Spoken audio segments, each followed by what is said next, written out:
Sabi mismo ng Pag-asa, goodbye El Nino, hello La Nina. Ilang araw na lang daw, babagsak na ang ulan at sa malamang, babalik ang mga pagbaha. Pero bago nun, pwede pang humabol. Narito ang mga huling hirit sa tag-init.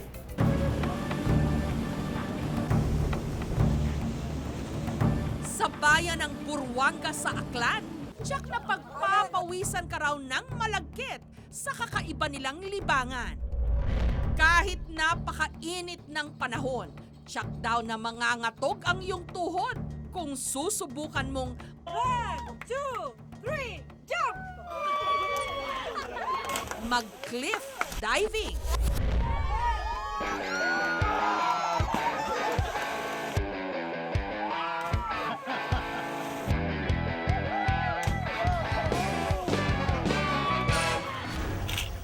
Galing ah. Ang akala raw noon ni Ariel, ang may-ari ng lupaing ito, kapahamakan lang ang idudulot ng banging may taas na mahigit 100 metro. Pero dahil likas daw siyang mahilig sa extreme adventure, naisipan niyang i-develop ang bangin at gawin itong diving resort. I've been coming here for a long time because I always like to go places I've never been to. First thing I did was to come over here to see what's available. Nakita ko to, it was abandoned. And I saw right away that's the potential. Pinangalanan niya itong Ariel's Point. Kapag tinalon ito, ang babagsakan, malinis at kulay asul na tubig dagat sa may lalim na mahigit 30 metro. I was shaking, super. Pero when they counted, 3, 2, 1. Yan, sabi ko, sige, go. I jumped. Yan, sabi ko. 1,200 pesos ang bayad sa pagtalon. Pero may bonus namang magandang view ng mga isla at rock formation. Ang karating isla naman ng Boracay, kapag tinayuan ng kakaibang istruktura, magmumukhang maliit na bersyon ng Monaco. Isang maliit pero mayamang bansa sa Europa. Meron itong 14 na villa. Ang bayad mula 12,000 hanggang 48,000 kada gabi. Imported kasi ang mga gamit. Ang sofang ito, halimbawa, Versace ang tatak. Pati ang pangalan ng daan, French. May outdoor jacuzzi. At iba't ibang water sports. Ang swimming pool overlooking sa dagat. First time ko dito, relaxing, okay yung pool nila, overlooking yung mga bundok dyan. Dito, masasarili mo ang ganda ng Boracay. There's a lot of people, you feel not comfortable. If you go at the beach, left, right, noise, and then everybody want to sell something, so you have no privacy.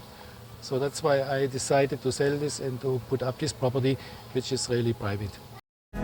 Dito nga raw nakahanap si Brian, negosyante mula California, ng katahimikan. It's very exclusive and private, so I can really relax and unwind and charge my batteries and just really let my hair down and relax. Kaya't nakadalawang balik na siya rito at nagbabalak muling bumalik.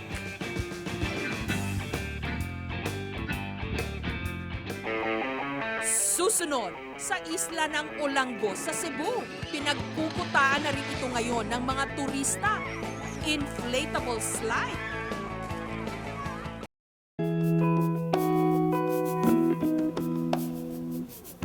Mga dayuhan din ang madalas mamasyal sa isla ng Olanggo sa Cebu. Mga dayuhang ibon.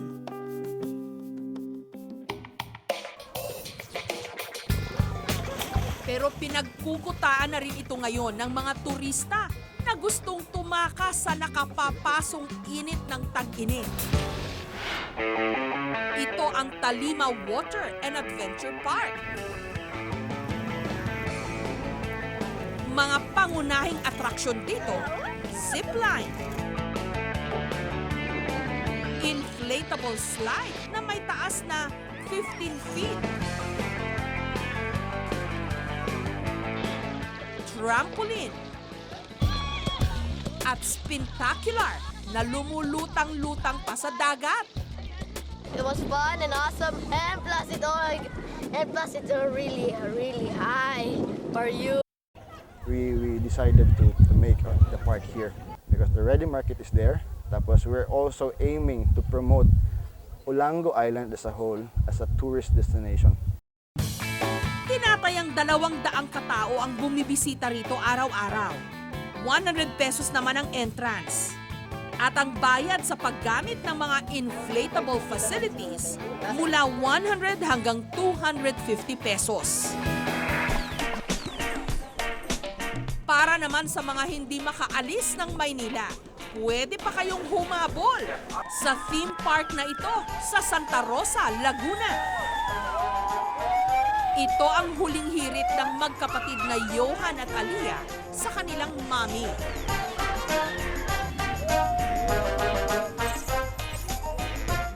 Sobra, pawis, sa init, pero enjoy naman. Sa halagang 350 pesos, pwede silang mag-swimming dito. 6 ang higanting inflatable pools na pwede ritong pagbabaran.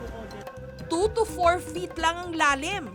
Mas flexible ito kasi kung sakaling hindi popular na ibang mga slides at ibang mga pools dito, madali natin palitan na mas attractive sa mga guests natin. Para raw hindi mabutas ang mga inflated pool, nilatagan nila ang buong theme park na ito ng artipisyal na damo.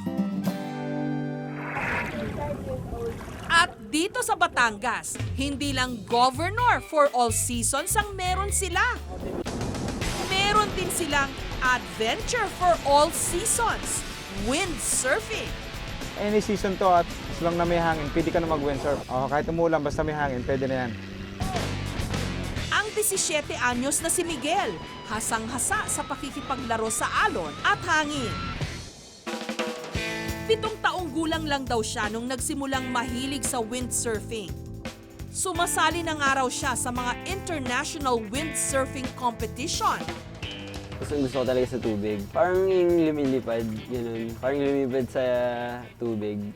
Kasi mabilis, tapos smooth lang yung dinadaanan mo. Ingat na ingat siya sa kanyang mga gamit. Parang mga baby kung alagaan niya.